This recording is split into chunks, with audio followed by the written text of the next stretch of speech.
మీ ఎలాంటి వ్యాపార ప్రకటనలకైనా వెంటనే మా ఛానల్ సంప్రదించండి. అందరికీ నమస్కారం. నేను శిరీష. ప్రస్తుతం మనతో పాటు ఉన్నారు ముక్కమల పీఠాధిపతి శ్రీ శ్రీ శ్రీధర్ స్వామీజీ గారు. గురుగారితో మాట్లాడదాం. నమస్కారం గురుగారు. శ్రీమాత్రే. గురుగారు చాలా వరకు అంటుంటారు బ్రాహ్మీ ముహూర్తం చాలా పవర్ఫుల్ అని. మరి ఆ బ్రాహ్మీ ముహూర్తంలో చాలా వరకు ఇప్పుడున్న జనరేషన్లో ఎవరు లేవట్లేదు. అసలు ఆ ముహూర్తానికి ఎందుకు అంత పవర్ఫుల్ ఉంది? అట్లాంటి టైంలో ఏమన్నా మంత్రాలు చెప్పిస్తే ఎలా ఉంటుంది? ఎలాంటి పూజలు చేసుకోవచ్చు అంటారు? రోజు బ్రాహ్మీ ముహూర్తంలో లేస్తే మన జీవితం ఎలా మారుతుంది అంటారు? తప్పకుండా తల్లి.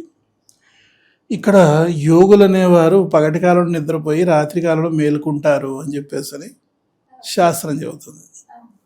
ఎందుకనంటే రాత్రి చాలా ప్రధానమైనటువంటిది అనమాట. రాత్రిని విభజించారు. సూర్యాస్తమయం అయిన దగ్గర నుండి, అంటే సాయంత్రం 6 గంటల దగ్గర నుండి 9 గంటల వరకు దానిని లక్ష్మీయామము అంటారు. సాయంత్రం 6 నుంచి 9 గంటలు. 6 నుంచి 9 వరకు, 9 నుంచి 12 వరకు దుర్గాయామము అంటారు. 9 నుంచి 11. 12 నుండి 3 గంటల వరకు కాళీయామము. తర్వాత 3 గంటల దగ్గర నుంచి ఉదయం 6 గంటల వరకు సరస్వతి యామము. యామములుగా విభజించారన్నమాట రాత్రి కాలాన్ని. లక్ష్మీ అమ్మవారి యొక్క మహామంత్రోపాసన చేయాలనుకునేవాళ్ళు 6 to 9 చేయాలి. అలాగే దుర్గాయామం 9 to 12 దుర్గాయామం, దుర్గా సంబంధమైన మహామంత్రాలన్నీ కూడా దుర్గాయామంలో చేయాలి. కాళీ సంబంధమైన మహామంత్రాలన్నీ కాళీయామంలో చేయాలి. ఇక సరస్వతి అమ్మవారికి సంబంధించిన మహామంత్రాలని సరస్వతి యామంలో చేయాలి. ఈ యొక్క బ్రహ్మ ముహూర్తం చాలా ప్రధానమైందనమాట. ఎందుకనంటే ఋషీశ్వరులు అందరూ కూడా తెల్లవారుజామున 3 గంటలకే స్నానం చేస్తారు. 4 గంటలకే సకల దేవతారాధన ఏకకాలంలో ఎన్నైతే మహాక్షేత్రాలు ఉన్నాయో అన్ని మహాక్షేత్రాలను కూడా వాళ్ళు ఏకకాలంలో పూజలు చేస్తారు. తర్వాత అట్లానే మనకి 6 గంటల్లోగా మొత్తం పూజా కార్యక్రమాలన్నీ కూడా పూర్తి అయిపోతాయి. ఆ సమయంలో మనం పూజ చేసిన తర్వాత అట్లానే పూజ ఆ సమయంలోనే చేయాలి. వేరే సమయాలు లేవు పూజలకి. అయితే ఉపాసనలకి సమయాలు ఉన్నాయి. అంచేత పురుష దేవతారాధనైనా స్త్రీ దేవతారాధనైనా ఏ ఆరాధన చేసినా బ్రహ్మ ముహూర్తంలోనే చేయాలి. ప్రయాణాలు చేసినా లేకపోతే ఏ పనులు ఆరంభించినప్పుడు కూడా బ్రహ్మ ముహూర్తంలో చేసేటువంటి పనులకి విశేషమైనటువంటి ఫలితాలు ఉంటాయి.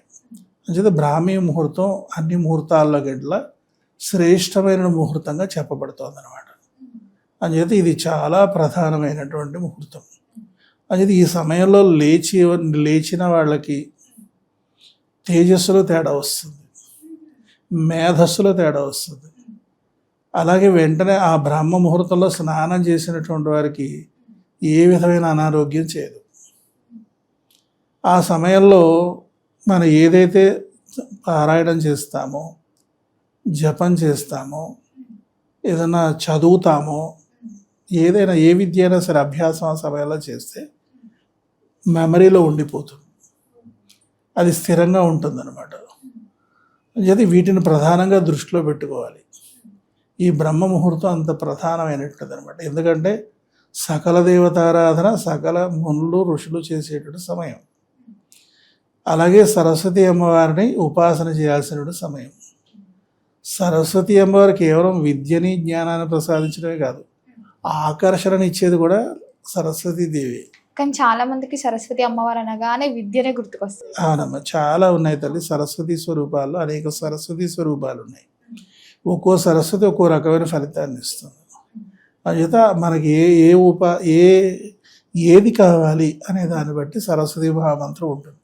సరస్వతి మహామంత్రం కూడా ఒకటే ఉండదన్నమాట. అందుచేత ఒక్కో సరస్వతి మహామంత్రం ఒక్కో విధమైన ఫలితాన్ని ఇస్తుంది. ఇదంతా కూడా శ్రీ విద్యలో ఉండేటువంటి రహస్యమైన విషయాలు అనమాట.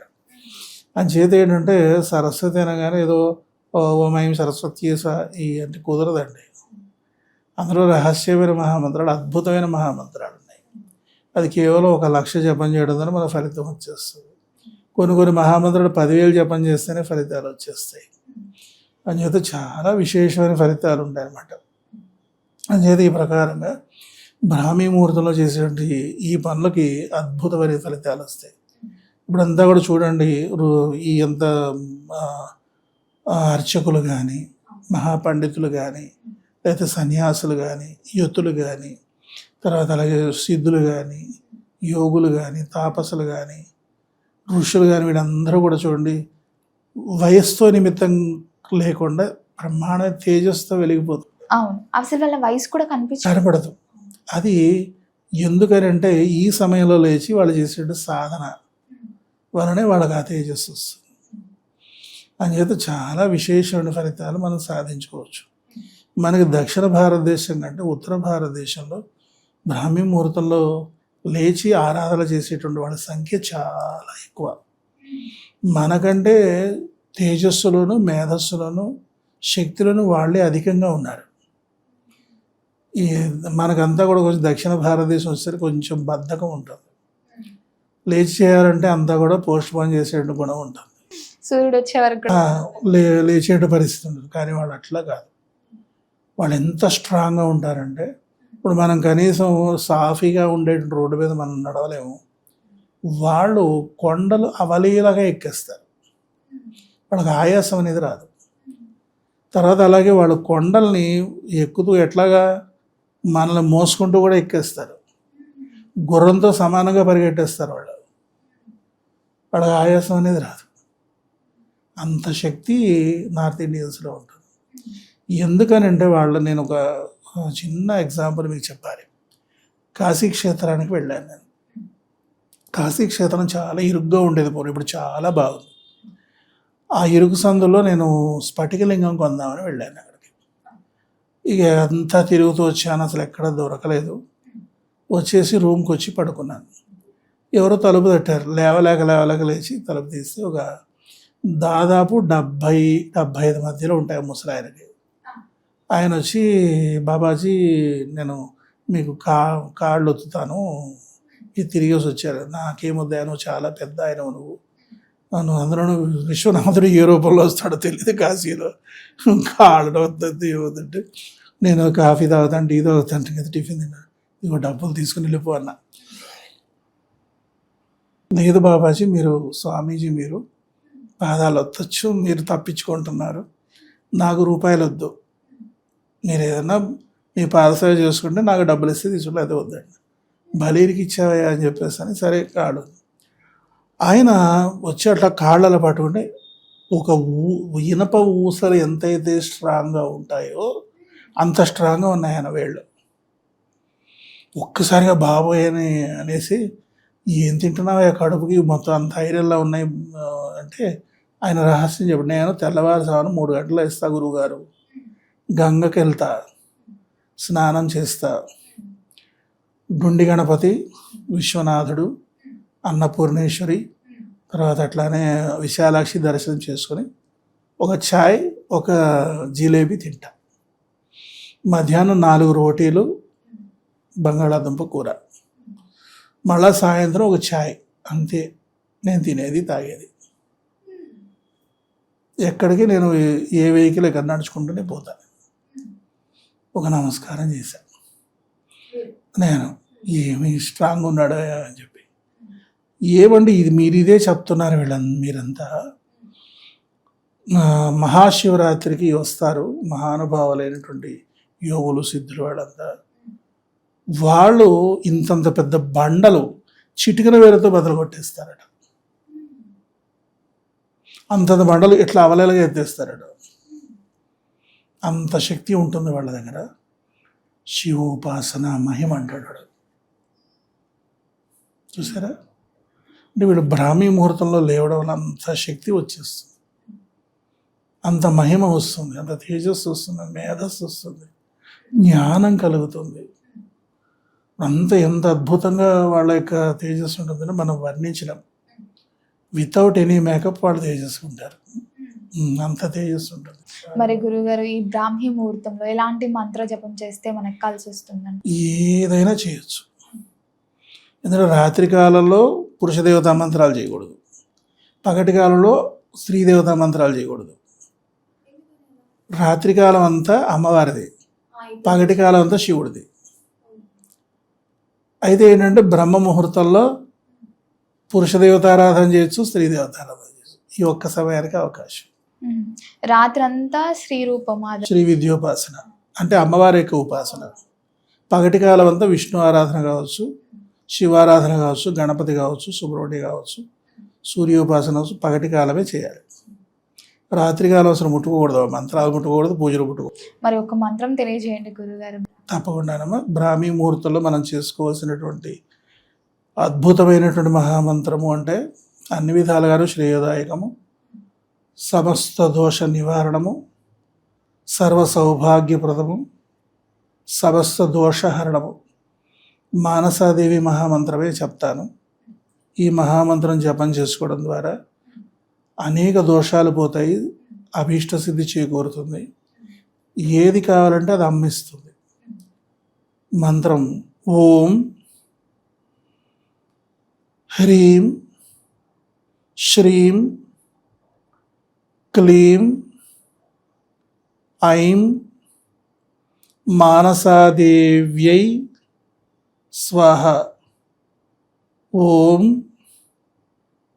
హ్రీం శ్రీం క్లీం ఐం మానసాదేవ్యై స్వాహ.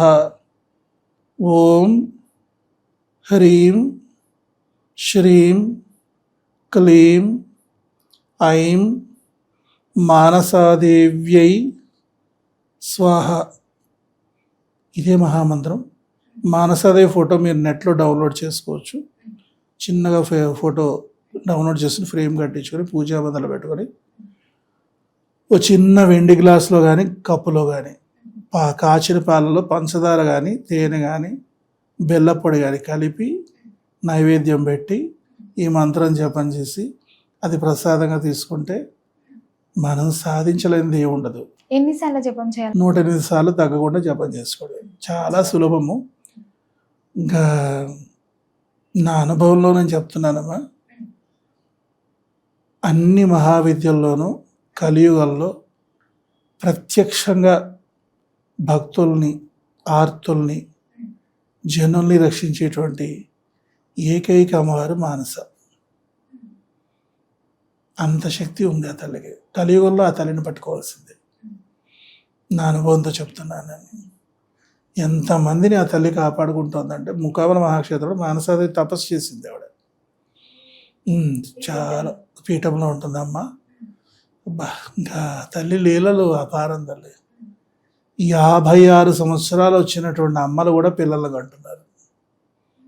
ఏది ప్రకృతి సహజంగా IVFలు లేకుండా న్యాచురల్గా కంటారు.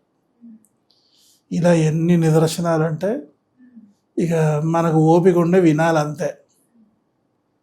ఒకసారి ఒకళ్ళు అన్నారు మన వాళ్ళే, మీరు రికార్డ్ చేస్తే బాగుంటుంది. నేను రికార్డ్ చేస్తాను నాన్న. ఇక ఏదో ఒకటో రెండో ఉంటే రికార్డ్ చేసి మేము గొప్పగా ఘనంగా చెప్పుకోవచ్చు. నిత్య నిదర్శనం ముఖవర మహాక్షేత్రంలో. ఒక టెంకాయ కొడుతున్నారంటే ఎందుకు అమ్మవారి దగ్గర టెంకాయ కొడుతున్నారంటే వాడికి యథార్థ కాదు, వాడు జరిగిన మహిమ కూడా చెప్తాడు. అంత మహత్వ మానసాదేవిది. అందుచేత ఎవరైనా సరే జపం చేసుకోవచ్చు. సులభమైనటువంటి మహామంత్ర సాధన ఈ విధంగా చేసుకుంటే చాలా బాగుంటుంది. గురుగారు, మొత్తం మీద బ్రాహ్మీ ముహూర్తంలో ఇలాంటి పనులు చేయాలని తెలియజేసినందుకు చాలా ధన్యవాదాలు. శ్రీమాత్రే నమః.